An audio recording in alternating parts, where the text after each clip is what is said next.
I'm Larry Fedoruk, and this is Later That Same Life. This podcast, at least out of the gate, was a bit of a sequel to my previous storytelling series, I Was 8. Later That Same Life, My Further Adventures, is meant to encompass stories from then and now, like this week, inspired recently by a cashier. Later That Same Life. Season 1, Chapter 5. This just happened.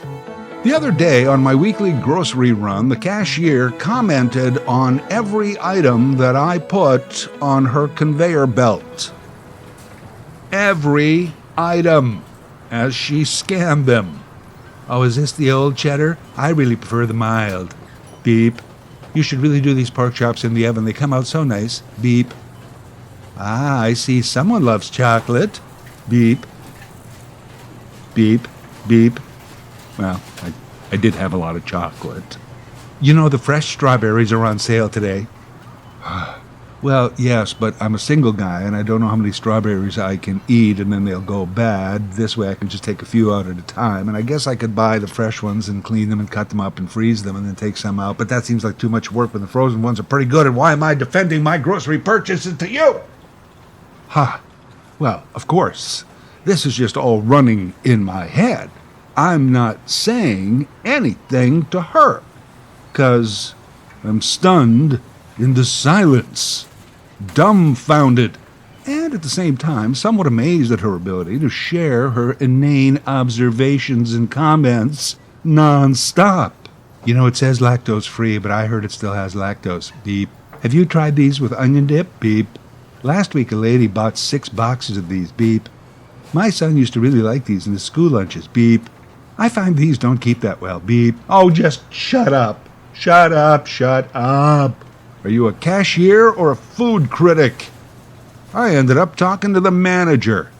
Well, not to report her, but to get a second opinion on my groceries. I've discussed this incident with other people. Some say she was just being friendly. I didn't see it that way. Maybe she was, but then again, we weren't friends. If you're saying, well, Larry, aren't you friendly with people you don't really know? Like cashiers? No, I am not. I am cordial. There's a difference. Words matter. The cashier crossed the line. The line between you and the familiar stranger. I've always been fascinated with the concept of familiar strangers, even before I heard the term. The concept, by the way, was first introduced and the term coined by a psychology professor about 50 years ago in a paper called The Familiar Stranger, an aspect of urban anonymity. Urban anonymity? Well, let's spend a minute there. I grew up in a small town. In the middle of high school, we moved to the city. I've lived in a large city ever since. Loved the city instantly. Still do. Years later, I figured out why. I'm a private person. And in the big city, I can hide in plain sight. I found the folklore of the small town to be true. Everybody knows everybody. And most everybody knows most everybody's business. Some people enjoy that. I did not. In the city, I wasn't the Fedoruk kid. Where is that kid going? What does he think he's doing? What is he up to? No, I was just some guy walking down the street. Urban anonymity. Now, it might seem strange to talk about urban anonymity in an era of cameras everywhere, especially in the cities. Everyone's got a phone, every phone's got a camera. There are cameras at the bank, at the grocery store, at the gas station. The security cameras are on the outside of buildings, businesses, and homes. In some neighborhoods, cameras are on poles at the end of the block watching everything. Traffic cameras see all the major arteries. And if I somehow manage to avoid all of those, There's a high-resolution camera on a satellite 500 miles up in space that can probably look down at Earth and go, "Oh, it's Fedorik. What is he up to? Where does he think he's going?" I think when most of us are out, we probably don't think a lot about the cameras. When you're out, you're probably on camera, 90% of the time? That's a guess, but I'll bet it's pretty accurate. There is now an entire industry building up on how not to be noticed by a camera. It's complicated. You have to trick the pixels into forming the wrong image. And according to one expert, and this is true, the best way to avoid being noticed by, say, a security camera is to wrap yourself completely in tinfoil. Not just a hat, completely in tinfoil. Wrap yourself completely in tinfoil. Best way not to be noticed by a camera. Also, the best way to be noticed by everyone else. Cameras are so pervasive that when a newsworthy event happens out of the blue, we want to see the video. And when there is no video, we're amazed by that. How could there not have been a camera somewhere? Though daunting, most of us in the cities don't really think about the cameras when we're out there. We're out there hiding in plain sight. We're covered in our camouflage, not tinfoil, but our urban anonymity. And as long as we don't do something stupid or unlawful, there will be no need to go to the instant replay. Urban anonymity, one aspect of which is the familiar stranger. So, we have our circle of friends and family, co-workers also, and sometimes they're friends and family that we may have met and may or may not remember their names. The more social we are, the more the circle expands. And I'm not talking social media here, I'm talking only the live experience. Past that, in an urban setting, we have familiar strangers.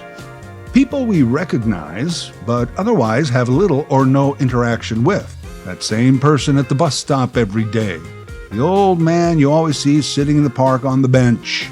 The same person who hands you your coffee at the drive-thru. The cashier at the store. In order to be a free-roaming human on the planet Earth, there are rules. Legend has it, many years ago, some were actually written in stone. Most are not. But they are written and often enforced. Add to that a myriad of unwritten rules. They vary from place to place, culture to culture. The concept of familiar strangers comes with a set of unwritten rules, in my opinion. Guidelines, perhaps. All to allow for only a few degrees of familiarity while maintaining status as a stranger. Because once you get too familiar, well, now you know each other. Here's what's allowed. A greeting. Hello, hi there. You can go as far as, how's it going? How are you? If asked those latter questions, the only response allowed is good or fine. If you are not good or fine, lie. Say that you are good or fine, because I'm really not interested if you're not good or fine. If you are not good or fine and you need to share, find a friend. I'm not your friend. I'm a stranger. I'm just being cordial. Of course, unless it's an emergency. All right, I'll call 911 for you. But I'm doing you a favor. You owe me one. After that, there is one, and only one, extended topic you can raise with a familiar stranger and still maintain that relationship. That is, weather. Beautiful day, or that's some rain. And the only proper response is total agreement. Do not counter with anything else like, the farmers, they need the rain.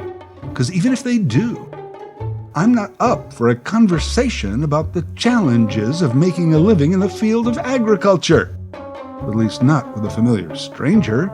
Some people may attempt to befriend a familiar stranger, which can happen, that's fine. But just remember, it's their call. Take their cue. If a conversation ensues, congratulations. You've made a new friend. Goodbye, familiar stranger. Hello, pal. But if they respond to your overtures monosyllabically or with a series of grunts, they're not interested. Shut up and move on. To recap, simple greeting, you're always good or fine, brief comment about the weather, move on. The simple commandments of maintaining the familiar stranger relationship and at least some urban anonymity. If you are in the service industry, you should be aware of the familiar stranger concept and rules more than anyone else. I'm not interested in a restaurant worker's opinion of how much food I just ordered, or a gas station guy's observation that, boy, I must drive a lot, and definitely not a cashier's running dissertation on my grocery item choices. A couple of days after the incident, I was walking through the park and I see the yakety grocery cashier. My attention was drawn toward her because she was in the park walking her turtle. Good-sized turtle, about the size of a dinner plate, and no leash, by the way. Excuse me, this is not a leash-free park. Ahem. Please obey the bylaw signs. I didn't say that, but I had to say something. I'm sure she wouldn't have recognized me because she never looked up once from my grocery items. And from my side, our relationship had not elevated to familiar stranger status. No, we were still total strangers. Total strangers interaction, rules are different. So I stopped and I said, I see you're walking your turtle. Yes, she said, he likes to get outside. So I'm thinking, what, you know that how? Because you speak turtle? Or because of the big smile on his face right now? Or from how excited he gets when you rattle the keys and say, want to go for a walk, boy? Come on, going for a walk, come on. And he jumps up and down. But I guess, yeah, sure, it's a turtle. I suppose, yeah, they like being outside as opposed to a glass case of some kind or a bathtub or wherever the hell he lives in the crazy cashier turtle lady house. For a second there, I really wanted to launch into a whole series of comments. You know, turtles make good soup. What, do you use turtle wax on them? My mom had a tortoiseshell bracelet. Do you also own a hare? Is your turtle fertile? Does he jump hurdles? Probably not. Look, he's moving at a snail's pace.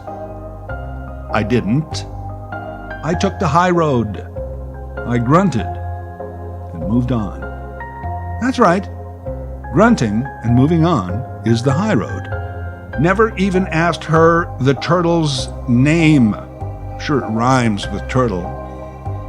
You know why? Because I respect a turtle's urban anonymity. My ultimate plan, by the way, is to return to the grocery store, make sure she's working, go in and pick up 6 large tubs of Reddi-wip, a large cucumber, and a bottle of Tylenol. Place them all on her conveyor belt. All right, turtle lady, what do you got to say now?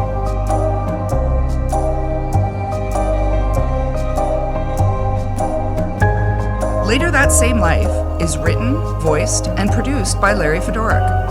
LarryFedoruk37 at gmail.com. That's Larry, Fedoruk 37 at gmail.com.